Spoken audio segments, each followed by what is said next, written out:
Just wanted to give a big thank you to everyone listening to this podcast episode. Our sponsor for this episode is Anchor. Anchor is the all-in-one place to record your podcast. And don't worry, it's completely free. It allows you to record straight from your phone or computer. You can also distribute your podcast through Spotify, Apple Podcasts, and so many more. So download the free Anchor app today or go to anchor.fm.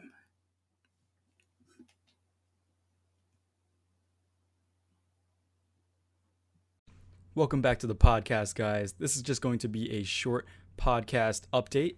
Skylar has made the decision to switch over to more of the breakdown episodes. So we will be bringing in Mike Messina to help out with more of the interview style format. Hey, what's up, everyone? So the idea behind this episode was actually to just have a little bit of an introduction to Mike before we get into the other interview episodes. So Mike, do you think you could tell the audience a little bit about how we met? Yeah, totally. So both of us being students at Binghamton University, we were both, very involved with clubs and organizations and stuff like that, student organizations.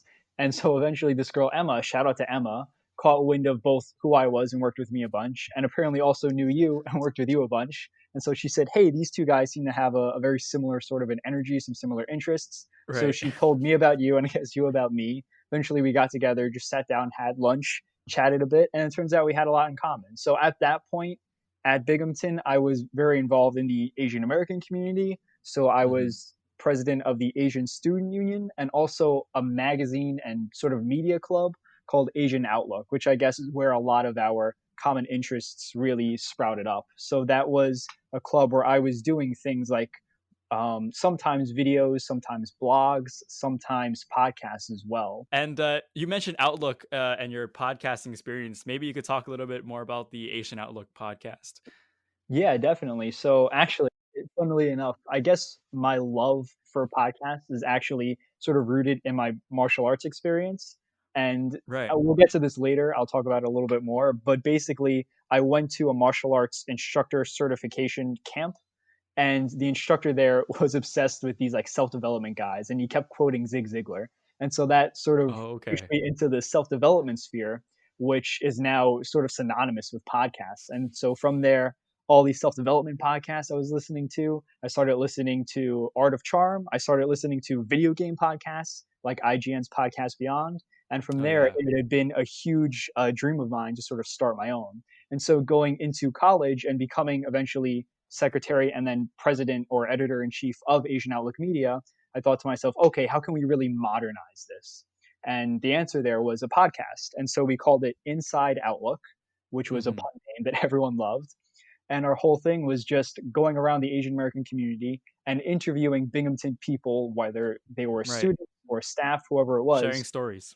Yeah, exactly. Just interviewing people, getting to know what made them tick, and also how we could take their life experiences and then really turn that into some sort of wisdom or value to help inspire and inform other college students who are often trying to just figure out what their next steps in life are. Right. Yeah, of course, man. I kind of want to get into your martial arts experience because that's what this podcast is all about. Maybe if you could tell the audience a little bit more about what it was like doing martial arts. Yeah, so I started when I was really young, before 10 years old, probably 6 or 7 years old, something like that. I'm Korean American. I'm also adopted. So my whole family is Italian, actually. So they really stressed from early on that I have some sort of activity or something like that that's rooted to my heritage or my culture. And for me, we tried a bunch of things. Yeah, and for me, that was Tae Kwon Do is what really stuck because that's Korean and I'm Korean. So I started doing it. Eventually, I found I was pretty good at it. I fell in love with, first it was forms. I really loved being able to really rehearse this one thing over and over again and get it super crisp and super sharp. And then eventually from there, it turned into a love for the more practical applications of it. And for me, that was sparring. I loved sparring. And eventually I was sort of handpicked by my instructors to say, okay, let's fly down from New York to Texas through this organization called United Professionals. And from there, I was able to become certified as an official martial arts instructor. And from there, I started, again, getting formal training for how to teach these classes. I was teaching kids classes and then eventually teen and then adult classes. From there, that was a huge confidence booster in me as well. Martial arts is great for that, for instilling confidence in people who might need some help in that department. and just being able to get up and speak to people every day. Pretty much it was like teaching a class was almost like a public speaking practice every day for several hours a day. So that Right. again really helped develop me as either a leader or just as a person in general. And from there I was introduced into Krav Maga, which was a totally different style. Before that I'd been encountering things like Wing Chun or things like Aikido, but Krav Maga was Hmm. a totally different tone from all the other traditional martial arts I'd done before. From there, I was really starting to get a feel for what martial arts could be. And after that, I started to seek out these other uh, styles that are more applicable for street fighting and for actual self defense. So that brought me to Krav Maga. It also brought me to things like Brazilian Jiu Jitsu, boxing, and MMA, all while still, retaining that real affinity and love for traditional martial arts, things like your Tae Kwon Definitely. Do's or your karates. Yeah. So Mike is a certified pro. Um, and he will be handling everything on the martial arts side as you guys know. I know a little bit about martial arts, but more of my forte lies in the film experience. So he'll be covering more of the martial arts side for sure. Hmm. I'll try. I'll do my best. Yeah.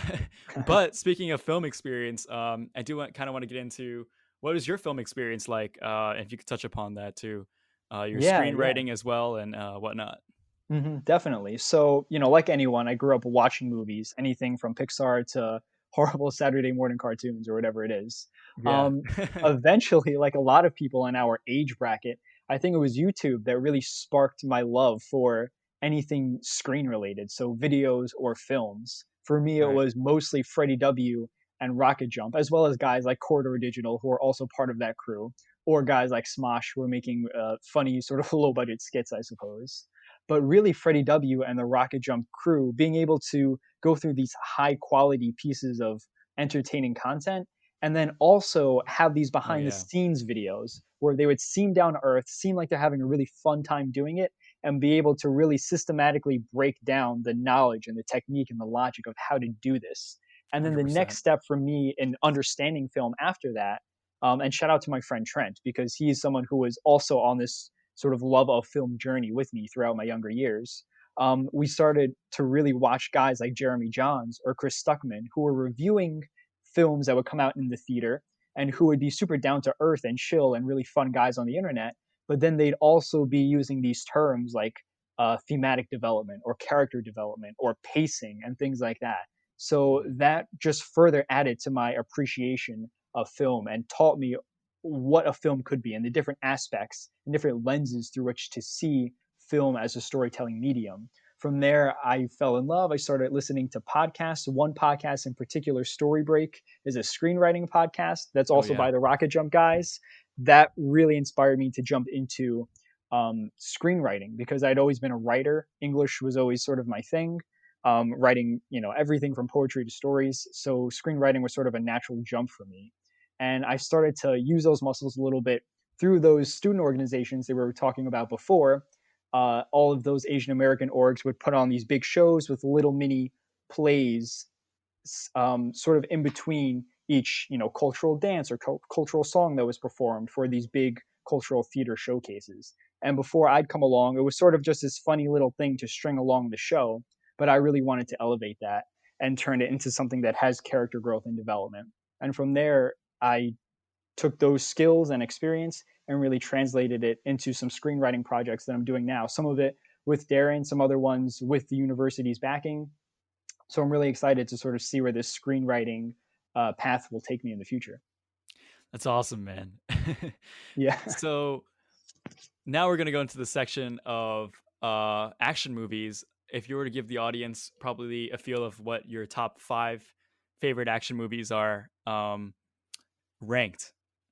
Ranked. Oh, okay. The stakes are higher Yeah. now. Let's see. Let's see. So we'll start at number five, I guess. Let's start at number five. Yeah. Um, let's see. As someone who was a kid growing up doing martial arts, I feel like number five has to be Karate Kid. Karate Kid Okay. is, as both, you have Daniel-san, who's this fish out of water kid who just moved as an Asian American growing up without a whole lot of Asian American friends around him. That was definitely something I could relate to. And then seeing Definitely. him go on this journey and use these martial arts and these incredible sequences was always compelling to me, and is still compelling to me. And now we have Cobra Kai the series, which is fantastic. I highly recommend that as well. 100%. Let's see, number 4. I'm gonna go The Patriot. I was always a big Okay. fan, not always, I'll say actually, but for a while, I was a fan of US history. And so seeing this really cool human depiction of everything that went down in that pretty epic historical period, America being the ultimate underdogs in that Mel Gibson, man. Revolutionary War. Mel Gibson, Yeah. come on. Seeing him, he's out there in that one scene where he's ambushing this cart of redcoats with his kids. Yeah, Aim small, miss small. Fantastic. definitely. Let's see. Number 3, I'm going to go Spider-Man 2, the Sam Raimi films, the Tobey Maguire films. Ah, okay. Yes, I've always been a huge Spider-Man fan. These were big films in my childhood. I've seen them 1,000 times. And there's something so cool from an action perspective about Spider-Man. He has this unique physicality about him and unique powers where he can shoot webs from his hands to have these really tangible, interesting, essentially like ropes or webs, I suppose, to Yeah, work with. And then he's strong, sure, but he's also extremely almost bouncy. He's springy. He's mobile. And in that film, definitely. fighting Dr. Octopus, who also has this really interesting skill set with his mechanical arms, it made for some very, very interesting fights, especially the incredible train fight scene Oh, between the yeah. two of them. Love that movie. Underrated movie, by the way. Yeah, Um, definitely. what are we at? Number 2? Let's see. Aliens is great. Dark Knight is great.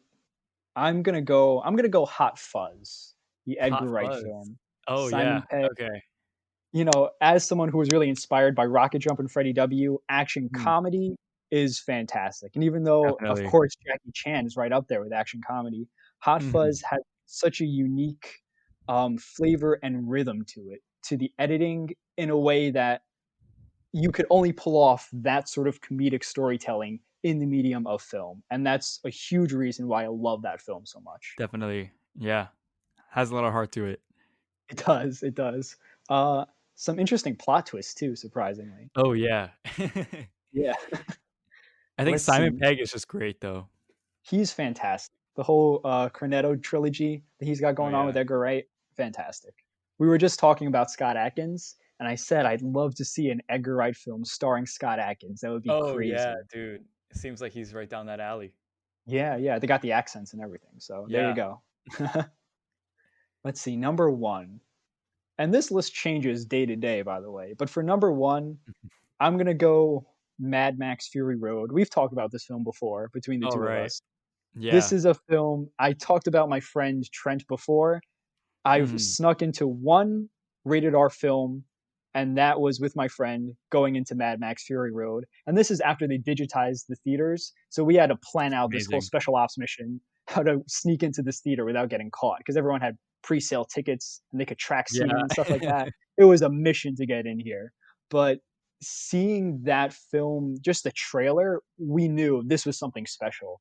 Seeing the practical effects honestly combined, and this is something that no one talks about. Everyone talks about the amazing practical effects for that film, but Mhm. seeing it blended in with the insane, sandstorms and things like that, that would really be the virtual effects aspects of it. Seeing them blended together was phenomenal, and seeing little visual storytelling things about the world as well. I remember in the trailer, one of the trucks, one of the rigs, dropped a big plow in front of it, and Oh, then a yeah, cloud of yeah. sand sort of popped up. I thought from the trailer, oh, I guess it's like a sand cover. But then I saw the film and I realized, oh, she's dropping the rig's plow to make a sand cloud to then put out the fires that are on the rig further behind them. It's And that was crazy. crazy to me. And without a word of dialogue, I think Mad Max set some sort of a record for having the least lines of dialogue in an action film Mhm. or something like that. And that's just because the visual storytelling is so logical and so well done. Yeah. It's a It's fantastic all film. story through action. Yes, exactly. That's like the epitome of what action storytelling can be is basically no dialogue, just show me visually what's going on, tell me about the characters, tell me about the conflict, and that's what Definitely. action filmmaking is in a nutshell, really. Well, this is going to be the start of many great episodes with Mike Messina. I can't wait for you guys to hear the interviews that we recorded, and we hope to keep creating high quality content for you guys. Yeah, definitely. Thanks so much again for bringing me on. And I'm looking forward to all the episodes that are going to come out.